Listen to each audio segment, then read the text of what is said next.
Titanic, ये नाम सुनते ही जहन में क्या आता है? एक बहुत बड़ा जहाज, एक दुखद प्रेम कहानी, या फिर इंसान के अहंकार की एक ऐसी दास्तां जो आज भी हमें बहुत कुछ सिखाती है। ये सिर्फ एक जहाज की कहानी नहीं है, बल्कि 20वीं सदी की शुरुआत की उस सोच का प्रतीक है जब इंसान को लगता था कि उसने प्रकृति पर काबू पा लिया है। तो आज इसी कहानी की तह तक चलते हैं। और इस कहानी की सबसे बड़ी विडंबना यहीं से शुरू होती है।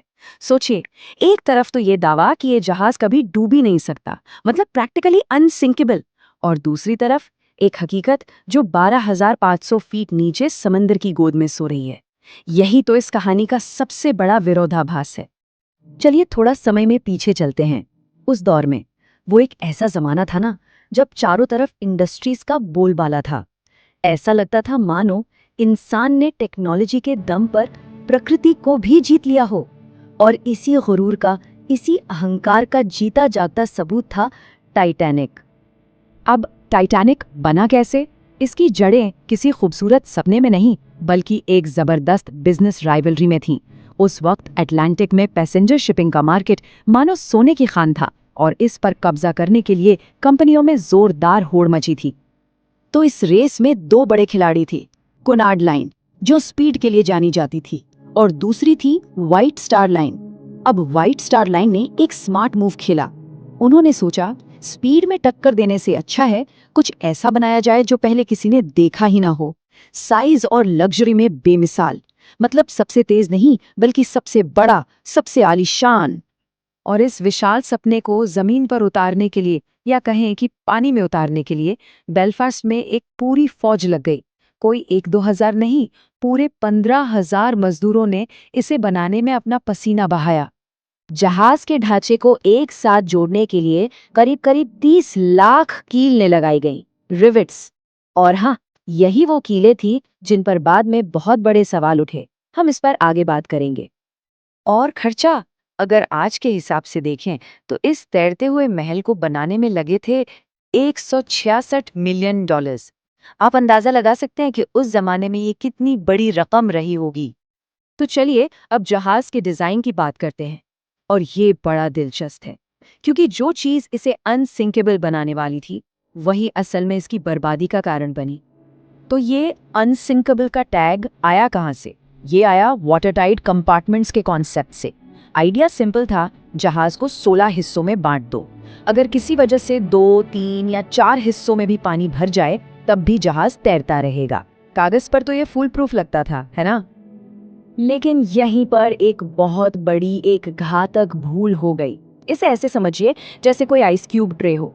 आप एक खाने में पानी भरते हैं तो वो लबालब होकर दूसरे खाने में गिरने लगता है, फिर तीसरे में। बिल्कुल यही टाइटैनिक के साथ हुआ।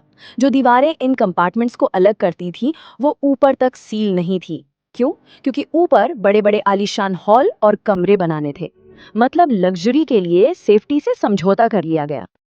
अब चलते हैं उस मनहूस रात की तरफ। 14 अप्रैल 1912। अटलांटिक महासागर उस रात एकदम शांत था, शीशे की तरह। और शायद यही खामोशी आने वाले तूफान का संकेत थी। देखिए, रात 11:39 पर पहरेदार को सामने एक आइसबर्ग दिखता है। ठीक 1 मिनट बाद जहाज का दाहिना हिस्सा पूरी तरह जख्मी हो जाता है। रात 12 बजे तक जहाज के डिजाइनर को पता चल जाता है कि अब इसे कोई नहीं बचा सकता। 12:45 पहली लाइफ बोट पानी में उतरती है, वो भी आधी से ज्यादा खाली। और सुबह के 2:20 पर टाइटैनिक हमेशा के लिए लहरों में समा जाता है। सिर्फ 2 घंटे और 40 मिनट, सब खत्म। इस पूरी तबाही के बीच कुछ ऐसी कहानियां हैं जो आज भी सिहरन पैदा कर देती हैं। जैसे फर्स्ट क्लास के पैसेंजर बेंजामिन गुगेनहाइम का ये कहना कि हमने अपने सबसे अच्छे कपड़े पहने हैं और हम एक जेंटलमैन की तरह डूबने के लिए तैयार हैं। ये उस दौर की मानसिकता, उस शान और शायद उस वर्ग भेद को भी दिखाता है जब मौत सामने खड़ी थी। अब जरा इन आंकड़ों पर नजर डालिए। ये अपने आप में पूरी कहानी कह देते हैं।